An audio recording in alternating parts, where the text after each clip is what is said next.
This is an amazing time for young people because there's so much uncertainty. And uncertainty, that causes us to live in fear because we can't predict. And when you can't predict an outcome, you're in the unknown.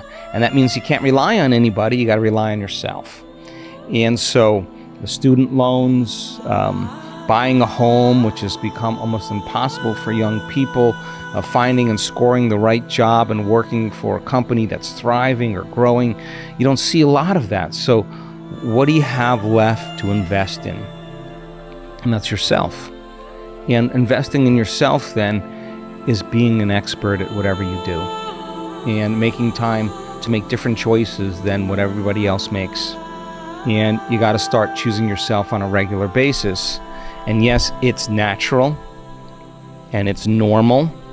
And there's a lot of agreement to say you're going to live in your parents' basement, you're probably not going to get a job, you're probably going to drink a lot with your friends, you're probably going to experiment with drugs, you're probably going to get involved in technology and get lost in that social world, and it'll distract you from ever doing what your heart tells you that you want to do. That's natural, that's normal, you'll never pay your student loans back, you know that conversation.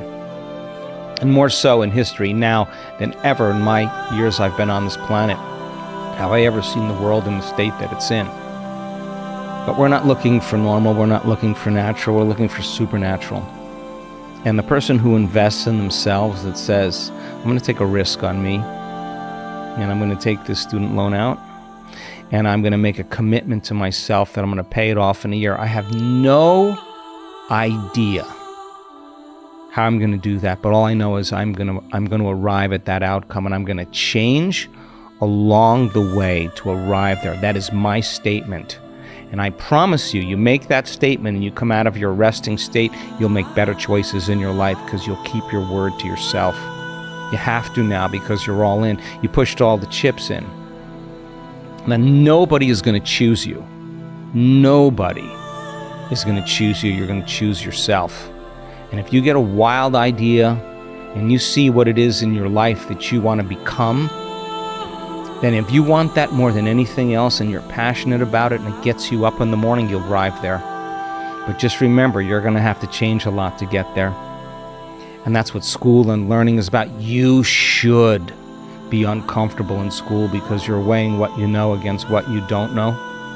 And arriving at that future, man, every single day means if you go all in, then you'll make the right choices for yourself on a regular basis because nobody else is going to do that for you when you see that future and no one else can see it. I've done it enough times in my life where people look at me like I'm crazy, and to them, I am because I'm unpredictable.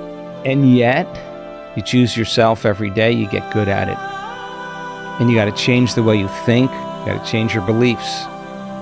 You got to change how you act. You can't make the same choices if you're going to arrive at that future. And you're going to be uncomfortable. So you got to decide, am I going to just choose myself and still be cool and still be fun, but I'm going to have time for me and take time away from my friends to invest in myself? I got to feel the emotions of my future. That's going to be the serum. That's going to be the energy. That's going to be the fuel that's going to get me there. I can believe in that future when I feel it. So to answer your first question, nobody's going to do that for you. That when you feel the feelings of your future, I swear to you, you'll no longer be in lack or separation. Because you're only in lack and separation when you feel some familiar emotion and you're wondering why it hasn't happened. If you're feeling the feeling of it, it means that it feels like your body's believing it's already happened and you'll never look for it. Stay in that feeling and you'll behave differently. Stay in that feeling and you'll make different choices. Stay in that feeling and you'll have different experiences. Stay in that feeling and you'll think differently than everybody else. Yeah, and will there be rough moments and will you make mistakes? Absolutely. But then you got to make a choice. Do I still believe in it or not? And so then it's natural and normal to have the agreement in social consciousness that you're never going to pay your loans back, you're never going to get a job. Yeah, that's natural and normal, but we're looking for something else. Now, to commit and have that intention, I was crazy crazy as a kid. I was telling somebody the other day maybe it was you, I had 33 things that I read 3 times a day. 3 times. I did it every single day. These 33 things were things of my future that I wanted. And I would cross them off. My friends would laugh at me. I'd read them in the backseat of the car out loud. I didn't care. That was where I wanted my mind. I had no idea how my subconscious mind was going to get me there. That was just me. And as I crossed them off my list, I started believing more that I was the creator of my life. And then unknown and unusual opportunities started to show up to cause me to believe that this is actually working. How long did it take? I don't care. All I know is that I paid all my loans back in a very short amount of time because that's what I wanted to do. I had no idea how it was going to happen, but the doors opened as a result of it. I liked that. Caused me to want to do more of that.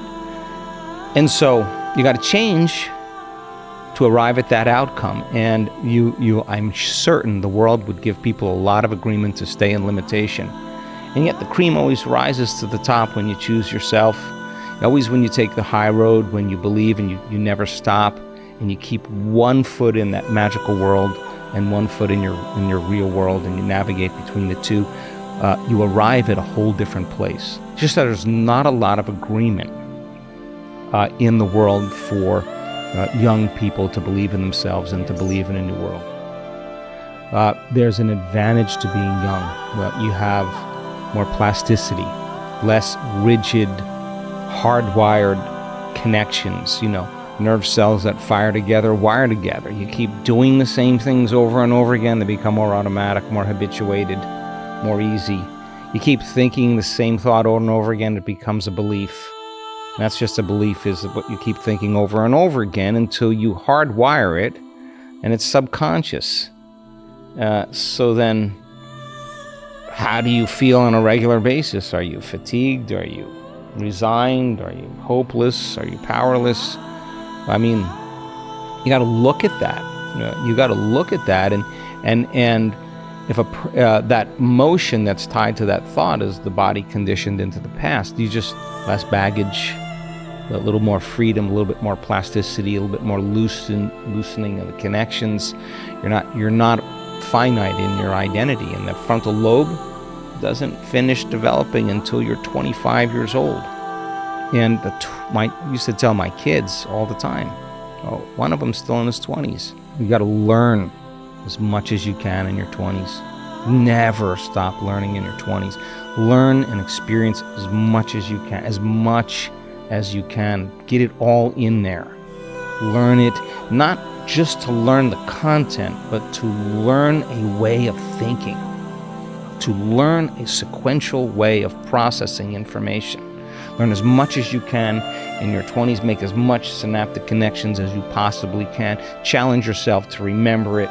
Store it in there. And now you are equipped. You're giving your brain the equipment, the raw materials for you to dream in ways that you could never dream if you didn't know it. And that's a greater level of consciousness. So, not hardwired to be a certain way for the rest of your lives. And in your 20s, my goodness, what a great opportunity to learn really good habits. What a great opportunity for you to believe in things that other people don't believe in. That's why I love our youth community. I want you here because I want you growing up in a community where people stand on the stage and heal themselves from all kinds of health conditions. I want that to be normal for you. I want you to be in that level of consciousness, and consciousness is awareness. And awareness is paying attention, and paying attention is noticing. And when you see someone stand on the stage that healed themselves, you'll start to think that that's normal, and that will be your belief. To be able to demonstrate that in your life, that gives people permission on some really intimate level to do the same. So in your 20s, get it wired in there. Experience as much as you can. Start walking as the mystic. Start walking as abundance. Start walking as success. Rehearse how you're going to be in your life on a regular basis. Step into that. In your 20s, that's the time. I was crazy in my 20s. I did everything. Just my life changed in really profound ways because I wasn't making the common choices, I think, that a lot of people were making at that time. So in my 20s, I think I developed a lot of really good habits because I was really curious if it was the truth more than anything else.